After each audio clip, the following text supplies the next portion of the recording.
여러분 안녕하십니까? 경제현장 오늘 시작합니다. 전 세계 증시가 인플레 공포에 떨고 있습니다. 미 연준이 기준금리를 한꺼번에 0.75%포인트 올리는 자이언트 스텝을 밟을 것이라는 예상도 나오는데요. 과연 글로벌 경제가 인플레와 싸우면서 연착륙을 할 수 있을지, 그 과정에서 주가 변동성은 얼마나 클지 두 분의 전문가 모시고 분석해 보겠습니다. 유튜브 실시간 댓글 의견 주시면 토론에 환영합니다. 경제현장 오늘입니다.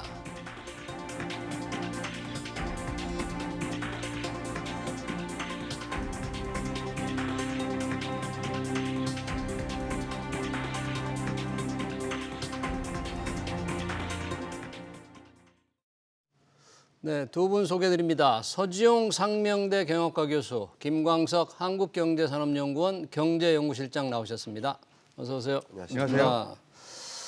자, 이 인플레 공포, 글로벌 증시를 절벽으로 지금 몰아가고 있는데요.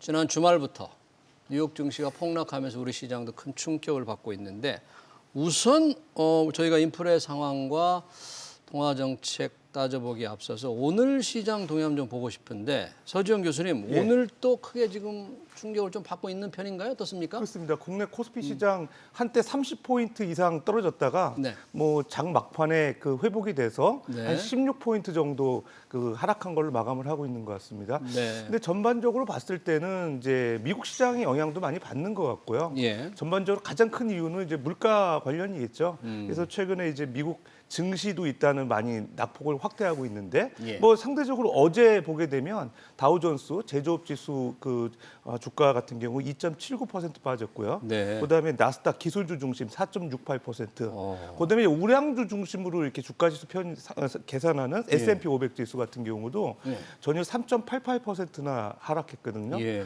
그게 이제 아무래도 우리나라 증시에 상당히 영향을 주고 있다고 봐야 될 것 같고요. 네. 앞으로도 당분간 뭐 지속될 것 같고, 그다음에 또 문제는 이제 그 미국의 대표적인 그 기술주, IT주, 우리가 그냥 팽이라고 보통 하죠. 페이스북, 그다음에 아마존, 그다음에 애플, 그다음에 넷플릭스, 네. 그다음에 그 구글. 구글. 이런 기업들이 상당히 시가총액 큰 종목들인데, 네. 미국 증시에서 이런 종목들이 많이 빠지다 보니까 예. 상대적으로 낙폭을 확대하는 경향이 있는 것 같고, 네. 우리나라도 지금 뭐 삼성전자 같은 경우에 오늘 제가 오기 전에 잠깐 봤는데 네. 한 6만 1,000원 정도 네.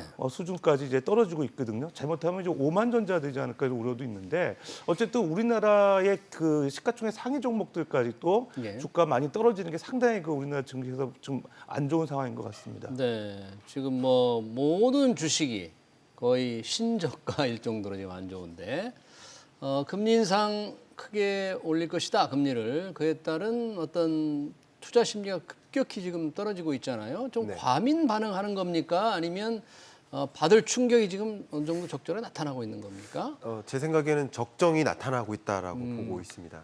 그러니까 지금 2022년 이제부터 이어질 하반기를 네. 이름하여 긴축의 시대 이렇게 정의 내리면 될 것 같아요. 긴축의 시대. 네.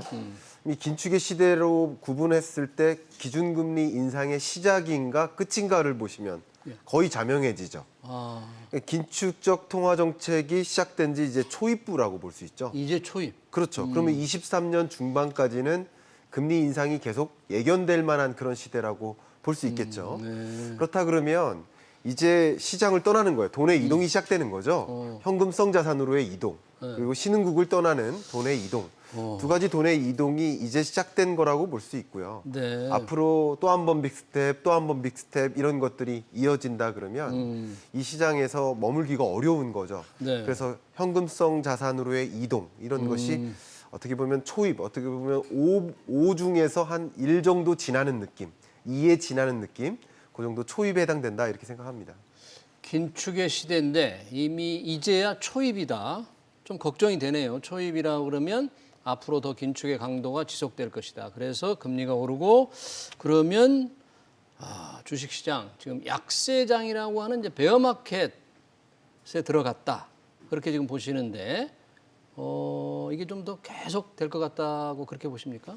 뭐 우리가 일반적으로 이제 인플레이션은 주가에 이제 부정적 영향을 준다고 다 알고 계시고요. 예. 실질적으로도 지금 기업 실적도 소비가 위축되고 있는 양상을 보이고요. 그러니까 실물 경제하고 지금 금융시장 다 지금 상당히 안 좋은 상황이에요. 그러니까 결과적으로 금융시장 같은 경우도 지금 주가가 계속 빠지는 그런 영향도 있는데 예. 상대적으로 지금 그 인플레이션 우려 때문에 상당히 그 영향이 있는 것 같습니다. 그러니까 인플레이션이 지금 보게 되면 뭐 잘 아시겠지만 연준이 계속 기준금리를 뭐 광폭 행보로 네. 지금 올리겠다 이런 얘기를 하고 있기 때문에 네. 당연히 이제 주식시장에는 부정적 영향을 줄 수밖에 없는 거고요. 네. 뭐 지표로도 보더라도 소비자 물가지수 지금 뭐 당초는 미국 정점 찍었다 얘기했는데 지금 5월에 8.6% 나왔잖아요. 네. 그다음에 이제 미국 연준에서 주로 보게 되는 PCE 지수라고 네. 이제 소비지출 개인 소비지출 지수. 개인 그거는 소비지출 사실은 지수. PCE 지수 같은 경우는 미국 전 그 도시하고 시골까지 다 고려해가지고 거주자들 중심으로 해서 물가 상황을 보는 지표인데 예. 사실 그 소비자 물가지수 CPI 같은 경우는 도시 거주자 위주로 소비 지출 현황을 조사하거든요. 예. 그래서 우리가 흔히 이제 우리나라 CPI를 많이 보기 때문에 네.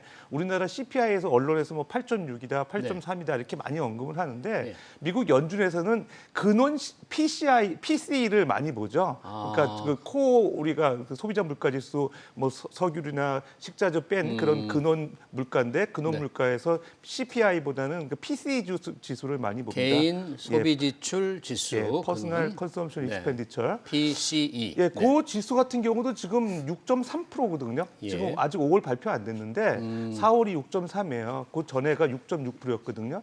계속 6% 이상 오른다는 건 상당히 높은 수준입니다. 예. 그래서 이런 것만 보더라도 미국이 상당히 심각해서 최근에 보게 되면 미국 그 금융 당국에서는 그 1979년에서 80년대 그 볼커 시대로 돌아가야 되는 거 아니냐 이런 얘기까지 나오고 있어요. 볼커 시대라 예. 그러면 뭐 연준 의장이었죠. 예.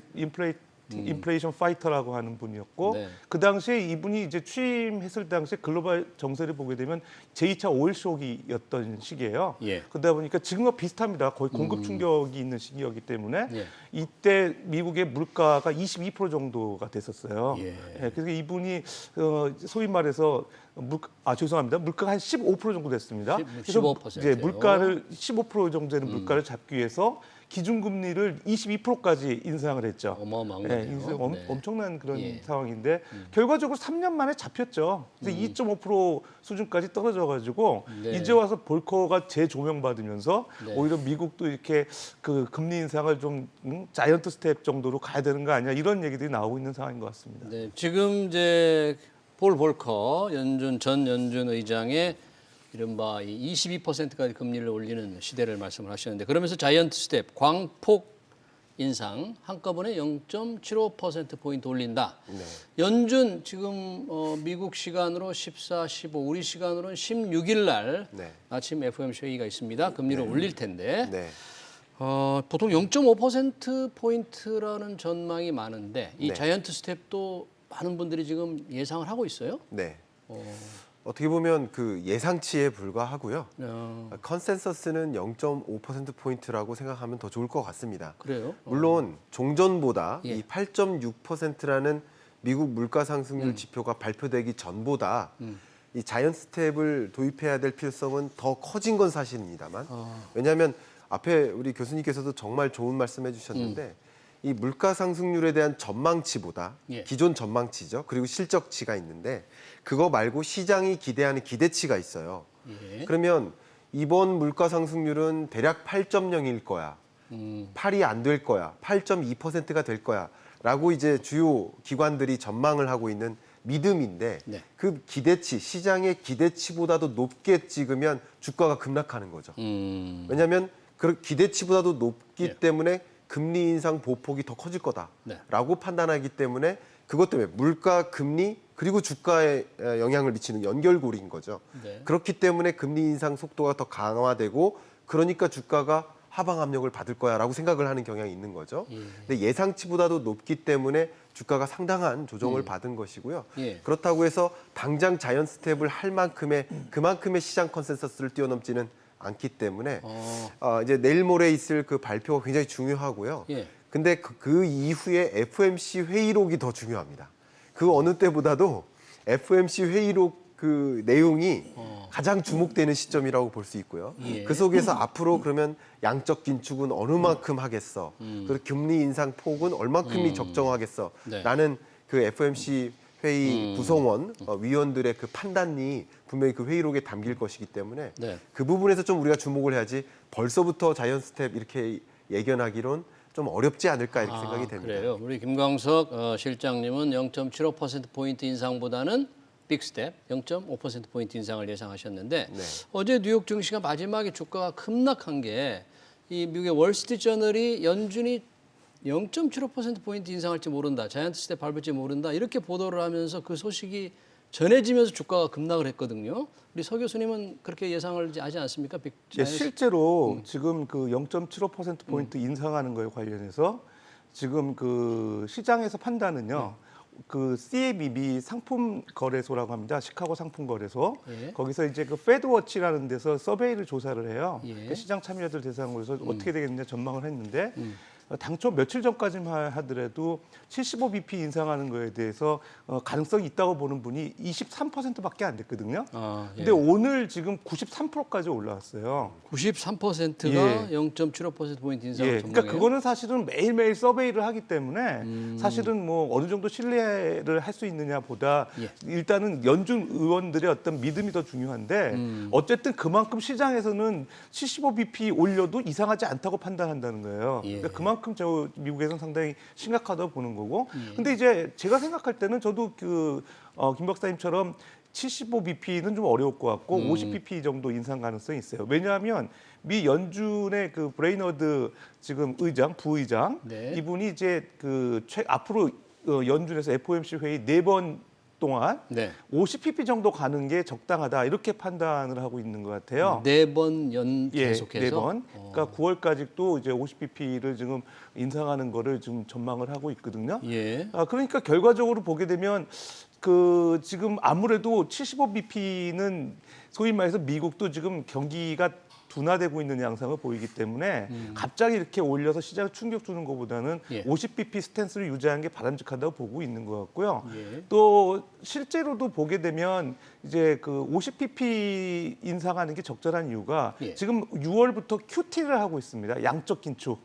예, 지금 미국이 긴축. 양적 긴축에서 한 9조 달러 정도 지금 국채나 MBS 채권들을 보유하고 있는데 예. 요것들을 이제 소위 말해서 지금 9월까지는 이제 475억 불 정도 네. 매월 줄여 나가고 그다음에 9월부터 12월까지는 950억 불 정도 네. 이제 줄이는 쪽으로 해서 내년 2023년에는 1.5조 달러 이게 줄이는 걸 계획을 하고 있기 때문에 예. 이게 실제로 금리 인상하는 효과가 있거든요. 그렇기 때문에 QT를 병행하고 있기 때문에 0.75% 자이언트 스텝은 좀 고려하기 어렵지 않을까 생각됩니다.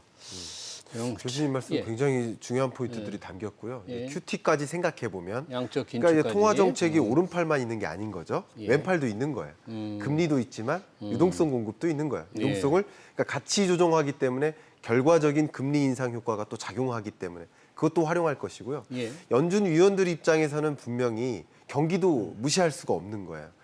0.75%포인트나 인상해 버리면 많은 경제 주체들이 급격히 심리적으로 위축됩니다. 예. 특히 기업들의 투자 심리가 급격히 위축되기 때문에 네. 그러면 그것만큼은 이제 경기를 방어할 수 있는 능력을 훼손시키는 범주기 때문에 그런 선택을 당장 포워드 가이던스 없이 선제적 지침 없이 네. 그런 결정을 내리기는 좀 굉장한 부담이 있을 것이라고 생각을 하고요. 예. 그렇기 때문에 FOMC 회의록 결과가 굉장히 중요하다. 앞으로의 경로를 말씀하실 거고요. 예. 또 이제 금융기관 사이드에서 이게 어떻게 보면 시장의 기대인데요. 예. 0.75%포인트나 인상할 거다라고 시장의 예측치를 또 얘기하다 보면 네. 실제로는 0.55%포인트만 인상해요. 네. 그러면 예상보다도 덜 인상했네. 자이언트 스텝은 피했네 하면서 오히려 주가가 상승할 수 있습니다. 단기적으로라도. 그래요? 예, 항상 뭐든지 이 주식 가치는 기대 심리와 비교해서 나타나는 것이기 때문에 네. 기대보다 물가가 높네,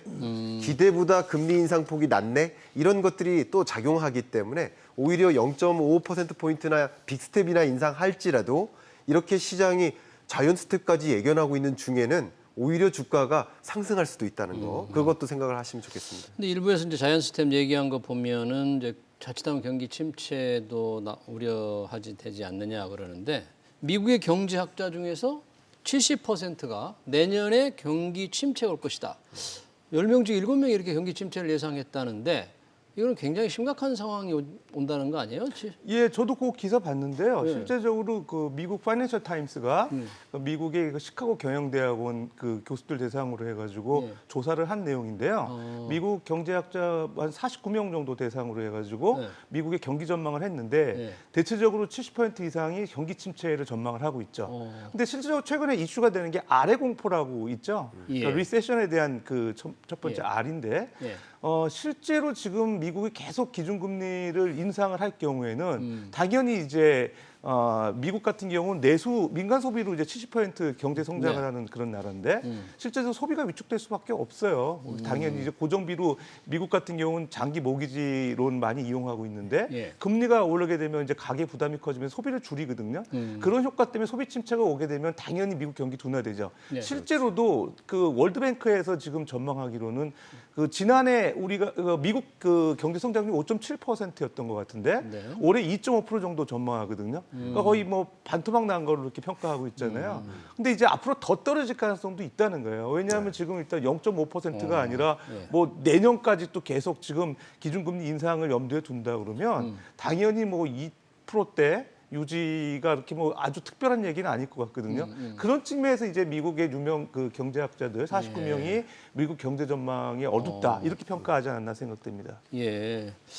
저 우리 김 시장님, 이 네. 긴축의 시대가 이제 시작이 됐는데 그러면 아까 말씀하실 때 폴 볼커식 70년대 후반에 금리를 22%까지 올렸는데 그 이후에 뭐 경기 침체가 심각한 경기 침체가 왔잖아요.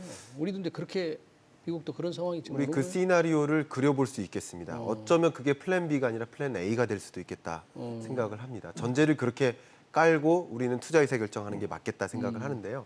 지난주죠. 월드뱅크에서 경제 전망 보고서를 냈습니다. 예. 항상 저는 그 보고서의 부제를 좀 주목하고 있는데요. 예. 부제의 그 첫 시작이 예. 스태그플레이션 리스크예요. 스태그플레이션 리스크가 점증되고 있다라는 표현을 썼어요. 스태그플레이션. 그러니까 결국은 지금 스태그플레이션이라고 정의 내릴 수는 없지만 네. 스태그플레이션 리스크가 상당히 목전에 두고 있다, 목전 앞에 왔다라는 그런 표현이라고 볼 수 있는데 예. 그 보고서 내용도 다 그런 종류의 내용들입니다. 한번 생각해 보세요. 예. 지금은 금리 인상의 초입이라고 생각했는데 예. 그러면 금리 인상이 어느 만큼 갈지는 모르겠지만 지금으로서는 어쨌든 23년 중반까지는 인상하는 시점이라고 볼 수 있어요. 예. 이게 이른바 긴축의 시대 아니겠습니까? 그럼 금리 인상 초입의 경우에는 그래도 많은 기업들이 예. 지금 돈을 빌려다가 신사업 진출을 하려고 노력할 거예요. 예. 근데 말 그대로 금리 인상의 고점, 그 고점에 따르면 도저히 기업들이 신규 사업 진출하는 의욕이 상실될 수밖에 없어요. 예. 그럼 자연스럽게 고용이 위축됩니다. 지금은 고용이 좋은데 그 고용마저 위축되는 거죠. 예. 고용은 결국 소득의 선행 변수인데 국민 소득이 위축되고요. 소비도 침체될 수밖에 없는 건데 특히 금리가 그렇게 올라가 버리면 이 소비라는 것을 생각해 보면 예. 이 부채는 결국 미래 소비를 줄이고 현재 소비를 늘리기 위해서 부채에 의존하는 것인데 부채에 의존할 만한 의지가 약해지겠죠. 금리가 높아지니까. 금리가 올라가니까요. 예. 그렇기 때문에 이제 소비까지도 같이 침체가 오기 때문에 예. 실물 경제라는 면에서는 22년에는 그나마 견딜 수 있는데 네. 이런 현상이 계속 될 거라고 본다면 23년에는 상당한 어떻게 보면 저성장 국면, 침체 국면에 다시 진입할 수 있는 어떻게 보면 2020년에 찾아왔던 그런 경제 충격 같은 모습은 아니지만 그러니까 서서히 이렇게 열을 받는 이렇게 서서히 물이 끓는 그런 국면에 놓이는 굉장히 좀 어려운 경제, 그러니까 이겨낼 만한 어떤 그것을 대처할 만한 그런 대응책도 쉽게 네. 모색되기 어려운 네. 그런 경제 국면이지 않을까 생각합니다. 네, 그런 게 사실 더 안 좋은데 아주 저성장이 오랫동안 지속되는 게 더 안 좋은데 우리나라 경제가 사실 그런 걱정이잖아요. 지금 우리도 인플레가 심각하지 않습니까? 금리를 올려야 되는데 경기 둔화 우려 있고 경기 침체 우려까지도 예상이 되는 상황. 우리는 어떨까요, 지금? 지금 우리도 상당히 뭐 인플레 압력이 높죠. 5.4% 아니겠습니까? 최근에 네. 소비자 물가지수. 뭐 최근에 5%대까지 과연 갈까 이런 의구심도 있었는데 실제 왔습니다. 5%. 네, 예. 3%대까지만 하더라도 상당히 놀란 상황이었는데 5%가 되니까 글쎄 그렇게 뭐 물가 상승률이 높을까 예. 놀라지도 않는 수준이 된 것 같은데 예. 그렇게 높은데 실제로 우리나라의 그 통화당국에서는 그 미국처럼 이렇게 뭐 빅스텝 정도도 고려를 하지 않지 않나 생각이 되거든요. 아, 우리 금통위에서는? 예, 뭐 지금 언급 나오는 거 보면 0.5%포인트 인상하기는 쉽지 않아 보이는데 뭐 그 이유도 분명히 있겠죠. 이제 경기 얘기도 하셨지만 제가 생각할 때 가계부채 문제인 것 같아요. 우리나라는 가계부채가 워낙 많기 때문에 예. 실제적으로 이제 금리를 0.25%포인트만 더 올린다 하더라도 예. 이 이자 비용 부담 때문에 가계가 상당히 위축되는 그런 것까지 염두에 두고 있지 않을까 생각이 되거든요. 그러니까 미국과 달리 가계부채 문제가 발목을 잡고 있는 것 같고요. 뭐 우리나라 같은 경우는 지금 소위 말해서 5.4%, 미국은 소비자 물가지수 8.6%니까 예. 상당히 우리가 낮아 보이긴 하지만 예. 거기 미국 같은 경우는 사실 주거비에 대한 그 비중이 높거든요. 근데 우리나라는 주거비 비중이 낮기 때문에 상대적으로 그런 그 일종의 바스켓 조정을 하게 되면 상당히 이제 우리나라도 미국 수준에 근접했다고 볼 수 있고요. 그래서 결론적으로 얘기 드리면 우리나라도 물가 이렇게 심한 상황에서 결국은 통화 당국에서 금리를 빠르게 인상하는 게 좀 필요해 보이고요. 네. 또 두 번째 이유는 있습니다. 원달러 환율 문제예요. 지금 원달러 환율이 오늘만 하더라도 뭐 1,300원 근접한 1,290원까지 가지 예, 않았습니까? 1,300원을 위협하고 있습니다. 예, 지금 더 올라갈 개연성이 충분히 있거든요.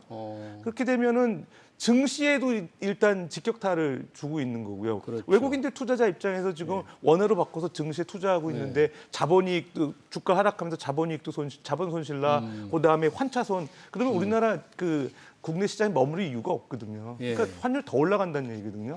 지금 내금리 차가 지금 계속 지금 우리나라 같은 경우 1.75% 기준금리, 미국은 0.75에서 1%. 그러니까 뭐 한 1%포인트 정도 차이가 나는 건데 그게 이제 당장 9월만 되더라도 이제 역전 또는 심지어 확대가 될 수 있거든요. 역전이 돼서. 한미 금리 차이가요. 예, 그렇게 되면 환율이 더 이제 올라간다고 하면 예. 우리나라 물가 상승률이 더 올라가죠. 예. 왜냐하면 수입 물가 단가가 더 올라가기 때문에 그렇게 되면 상당히 걷잡을 수 없기 때문에 지금이라도 그 한국은행에서 좀 물가 인상, 금리 금리를. 인상하는 거에 대해서 네. 적극적으로 좀 고려해봐야 되지 않을까 생각합니다. 근데 그 어느 때보다 예. 한국은행 금통위 위원들의 고심이 깊어지는 시점이라고 생각합니다.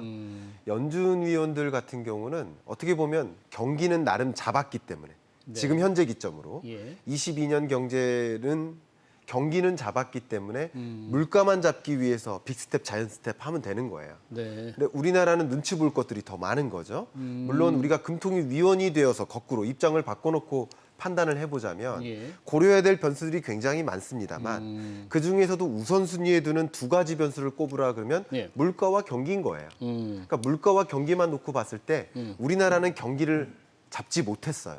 그러니까 우리나라 앞에서는 두 마리의 토끼가 놓여져 있는 거예요. 금통위 물가와 과제가? 금리를 동시에 잡아야 되는 거예요. 거기에 또 외국인 자금 유출과 같은 그런 이슈도 같이 작용하기 때문에 예. 두 가지 토끼를 다 잡으려면 빅스텝을 할 수가 없는 거예요. 빅스텝 하자니 경기를 더 놓치는 거죠. 그러니까 우리나라는 어떻게 보면 스태그플레이션 초입에 가까운 경제, 그리고 미국, 유럽, 영국 같은 나라는 인플레이션 경제. 예. 그렇기 때문에 빅스텝 행보의 차이가 상당히 나지 않을까 생각합니다. 한국은행 앞에, 우리 금통위 앞에 물가도 잡고 경기도 지켜야 되는 과제가 있는데 우선적으로 물가를 잡는 데 더 신경을 써야 될 것 같은데 우리 서 교수님은 금통위가 좀 그런 부분에서 덜 신경 쓰는, 어찌 보면 경기도 좀 너무 신경 쓰느라고 그런가요? 아니면 가계부채 때문에 그게 잘 안 된다? 한국은행의 가장 무서운 정책적 목표가 물가 안정이죠. 그러니까 그렇죠. 이제 물가에 신경 써야 될 것 같고 실제로도 경기 둔화 뭐 조짐은 다 보이고 있어요. 미국 같은 경우 지금 장단기 금리 차가 장중에 이제 역전이 됐다가 다시 이제 거의 근접한 수준이고 예. 우리나라도 지금 국고채 금리 장단기 물 보게 되면 예. 이제 장단기 금리 차 역전 현상까지 또 보여지고 있거든요. 장기 금리가 예. 오히려 낮아지는 그러니까 이상한 결국 일이죠. 보통은 이제 장기 금리가 더 높지 않습니까? 네. 근데 그 장단기 금리 차 역전되는 거는 미래의 어떤 경기 둔화를 지금 전망하고 있는 시그널이거든요. 네. 그런 측면에서 뭐 미국도 물론 경기 둔화 가능성이 있지만 월드뱅크나 OECD에서 평가하는 우리나라의 그 경제 전망치도 예. 올해 한 그 2%대 중반 예. 정도로 지금 전망을 하고 있기 때문에 상당히 이제 안 좋은 상황입니다. 물론 그거는 경기에 안 좋은 영향 분명히 있는데 네.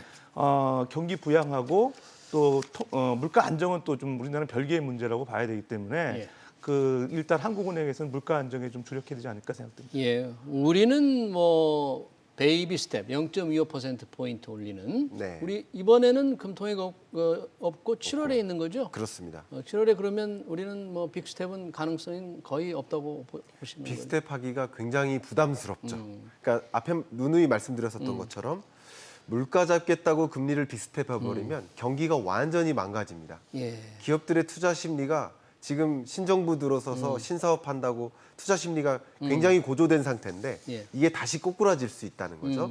그것을 위협하고 싶지는 않기 때문에 네. 어쨌든 그리고 물가 상승 압력도 상당한 차이가 있잖아요. 예. 그러니까 미국 같은 경우는 7%대 후반을 전망합니다. 연간 물가 상승률을. 아, 연간 물가 7%. 상승률이. IMF가 4월에 전망했을 때만 해도 7.7%로 봤어요. 그러니까 7%대 후반이고요. 예. 우리나라의 물가 상승률 전망치는 4%입니다. 4%. 그러니까 상당한 차이가 있다는 거예요. 예. 그러니까 물가 상승 압력도 불균형하기 때문에 아. 금리 인상 스텝도 불균형할 수밖에 없는 거예요.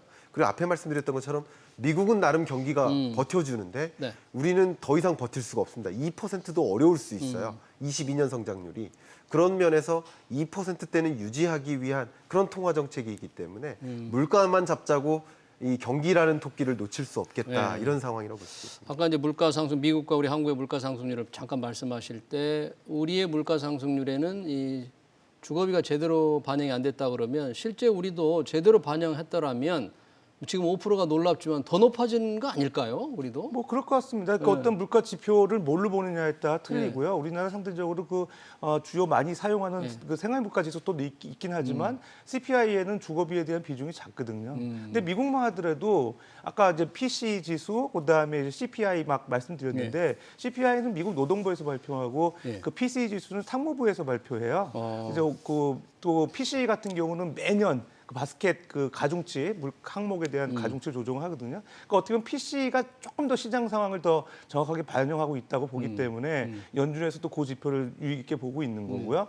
우리나라 같은 경우 소비자 물가지수, 뭐 생활 물가지수 이런 것들 예. 많이 나오고 있지 않습니까? 예. 근데 사실 CPI 같은 경우 우리나라는 주거비에 대한 비중이 좀 낮고, 근데 사실 우리나라 같은 가계에서 또 부동산이 차지하는 비중이 크잖아요. 예. 근데 그 비중이 낮게 되면은 상대적으로 아무래도 좀 과소평가될 가능성이 있죠. 그러네요. 물가의 상황이. 예. 제가 이 부분에 대해서는 예. 조금 다른 의견이 있어서 네. 그 의견을 여러분께 말씀을 한번 드려보겠습니다. 예.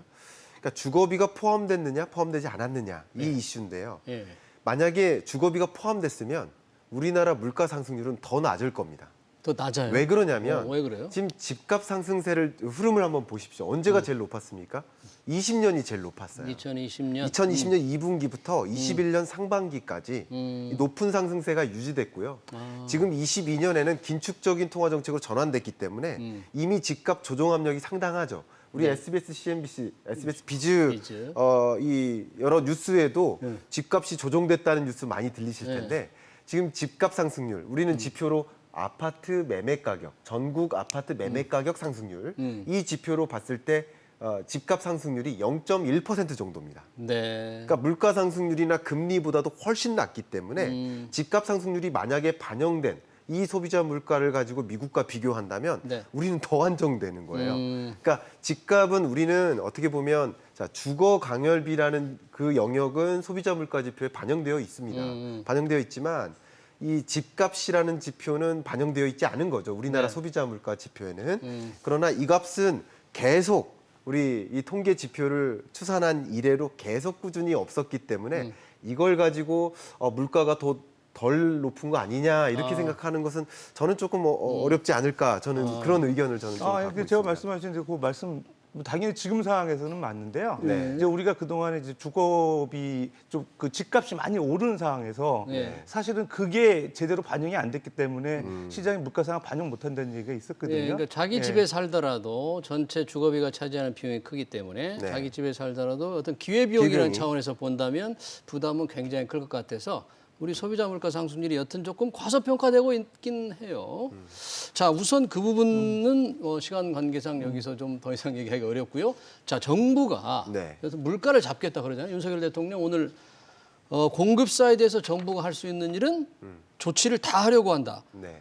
근데 공급 사이드에서 정부가 할 수 있는 일이 우선 짧게 있습니까? 정부가 할 수 있는 일? 일단 최근에 이제 할당 관세 적용한다고 하죠. 예. 예, 실질적으로 이제 그 농산물, 수입 농산물에 대해서 지나치게 관세가 높은 부분에 대해서 예. 일시적으로 관세를 이제 면제해주는, 낮추는 그런 조치들이 이제 할당 관세라고 하는데 예. 할당 관세 품목들이 이제 뭐 식용유라든가 뭐 돼지고기라든가 이제 식자재에 대해서 과연 적용하고요. 예. 그다음에 뭐 캔커피라든지 코코아라든지 이렇게 우리 그 기호용품들 많이 쓰시는 분들에 대해서 이제 부가세 반영되는 게 2023년까지 면제시켜준다고 합니다. 그러니까 세율 인하나 면제를 통해서 소비자 가격을 낮추는 그런 정책을 취하고 있는데 예. 가장 중요한 게 사실은 지금 저 휘발유나 그 소비 제품 가격이에요. 이게 너무 많이 오르고 있거든요. 예. 실제적으로 지금 뭐 주유소 가보시면은 휘발유 가격이 2,000원 이상씩 되지 않습니까? 예.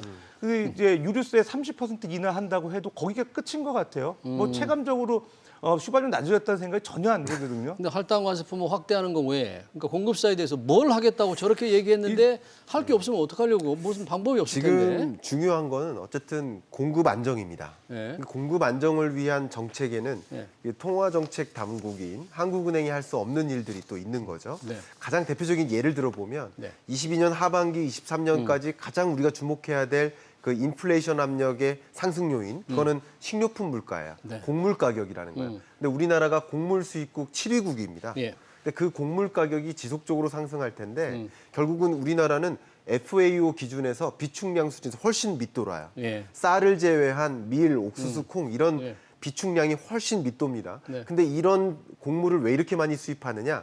이게 다 사료로 들어갑니다. 예. 우리나라 예를 들어서 유구를 키우는데 그중에 55%가 사료값이거든요. 결국 비축량을 확보하는 확보하는, 거. 네. 이런 정책들이 좀 필요하지 않을까 네, 생각합니다. 좀 기대를 해봐야 되겠습니다. 모든 수단을 다 동원해서 물가를 잡는다고 하니까 정말 방법이 나올지 좀 지켜보겠습니다. 네, 집중진단 여기서 마치겠습니다. 지금까지 서지용 상명대 경영학과 교수, 김광석 한국경제산업연구원 경제연구실장이었습니다. 두 분 고맙습니다. 감사합니다.